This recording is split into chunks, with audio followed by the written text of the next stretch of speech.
Stop. If you're pregnant and awake at 3 a.m. watching this right now because you literally cannot sleep, this video might actually save your sanity. I'm about to show you the real sleeping techniques that helped thousands of moms finally get rest. And one of them works in under 60 seconds. Let's be honest. You're exhausted, your back aches, your hips feel like they're carrying bricks, and every sleep position feels wrong. It feels like you're wrestling with your own bed instead of resting in it. Here's the cruel part. Your body desperately needs sleep to grow a baby, but that sleep becomes an impossible thing, a moving target you chase every night. Today, we're breaking down the exact medically proven sleeping techniques that actually work, backed by real science. Sleeping techniques for pregnant women and mothers. Take a breath. Help is here. You may have heard it before, but side sleeping during pregnancy is not folklore. ACOG recommends it when your bump grows. It reduces pressure on major blood vessels and improves circulation. Side sleeping helps placental blood flow, reduces liver and kidney stress, and eases swelling and fluid retention. Dr. Sarah Mitchell says this position can significantly boost oxygen and nutrient delivery to your baby, just from how you lie down. If you're a natural back or stomach sleeper, I feel you. Switching feels weird.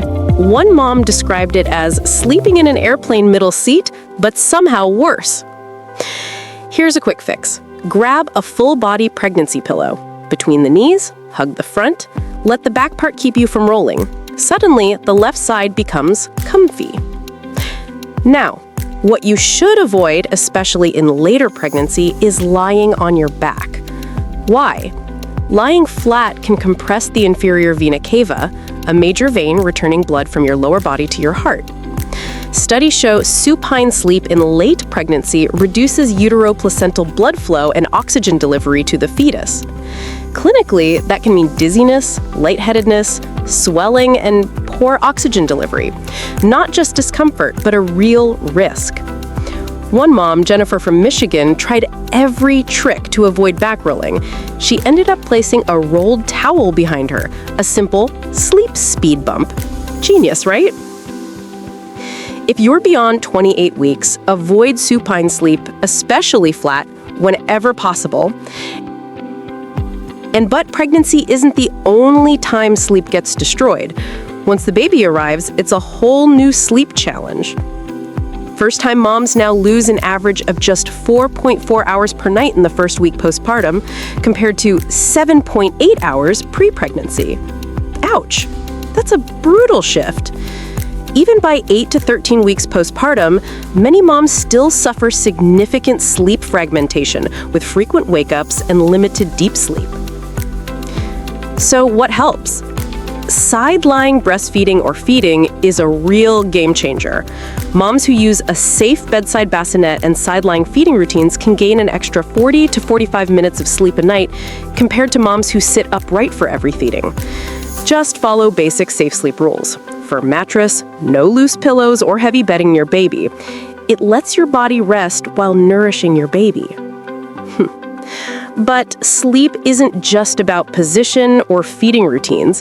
Daily habits matter, like caffeine, especially that afternoon latte.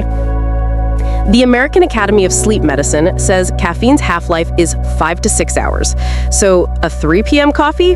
Half of it's still buzzing through you by 9 p.m., messing with melatonin and sleep cycles. If you're breastfeeding, caffeine gets into milk too, possibly disturbing baby sleep, which then disturbs yours.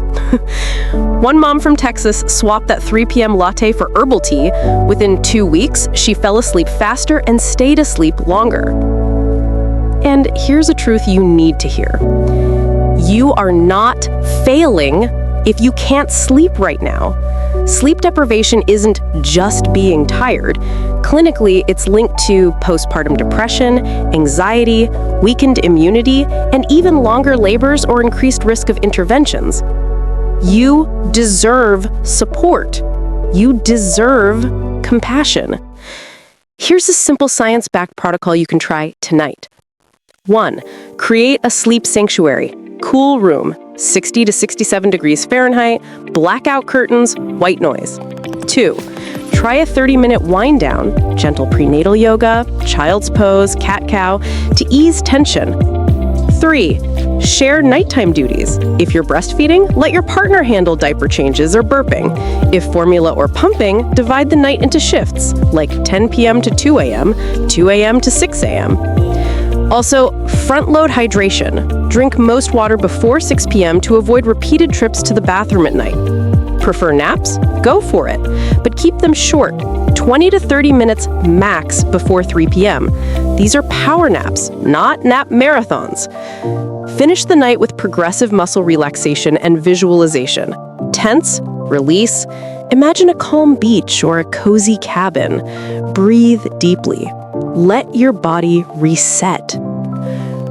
At the end of the day, sleeping techniques for pregnant women and mothers aren't one size fits all, but they are science-backed, practical, and absolutely achievable. You deserve rest. Your body is doing something extraordinary. Even 2 or 3 of these tips tonight could make a difference. What's your biggest sleep challenge right now? Back pain? Bathroom trips? A newborn that thinks 3 a.m. is a party time? Drop it in the comments.